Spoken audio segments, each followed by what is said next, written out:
வேதம் என்ன சொல்றதுன்னா ஷோடச கலோவை புருஷா, ஒரு மனுஷன் எதுல பூர்ணன்னா 16 குணங்கள் கொண்ட ஒரு மனுஷன் தான் பூர்ணன் அப்படின்னு வேதம் சொல்றது.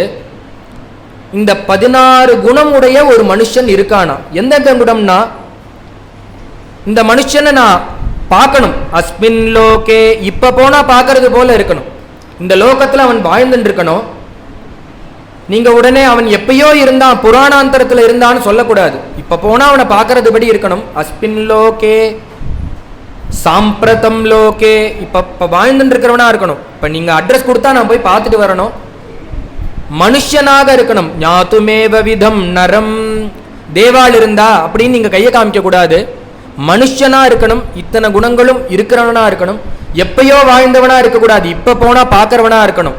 அப்பேற்பட்ட இந்த 16 குணங்கள் உடைய இந்த மனுஷன் இருக்கானா அப்படின்னு பிரஷ்னம் பண்றார். என்ன இந்த 16 குணங்கள் அப்படின்னா, தர்மஜ்ஞா தர்மஜ்ஞஸ்ச கோன்வஸ்மின் சாம்பிரதம் லோகே குணவான். முதல் குணங்கள் என்னன்னா குணவானா இருக்கணும். குணவான்னா என்னன்னா சமுதாய குணங்கள் நிறைஞ்சவனாக இருக்கணும், அதுதான் குணங்கள்னு பேர். குணவானு கஷ்ட வீரியவானு 16 குணங்கள்னு சொல்லிவிட்டார். அதுல 2வது குணம் வீரியவானு. வீரியவானுன்னா என்னன்னா, தேசிகன் சுவாமிய ரகுவீர கத்தியத்துல சம்போதனம் பண்ற காலத்துல சொல்றார், ஜெய ஜெய மகாவீரா மகாதீர தௌரேயா தேவாசுர சமர சமர சமர சமய சமுதித நிர்தர நிர்தாதித நிரவதிக மகாத்மியா. சுவாமி சம்போதனம் பண்றார், ஜெய ஜெய மகாவீரான்னு கூப்பிடுறார்.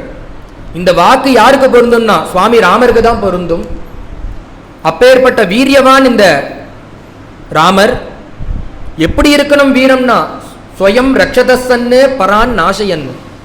ஒரு யுத்தத்துல முன் வச்ச கால பின் வைக்க கூடாது. அதுவும் எப்படின்னா, தான் அடி வாங்கிட்டு அடுத்த வாழை காப்பாற்றக்கூடாது, தன்னையே ரட்சணை பண்ணிக்கணும், அடுத்த வாழையும் காப்பாற்றணும். ஸ்வயம் ரக்ஷதசன்னு பரான் நாசயன்.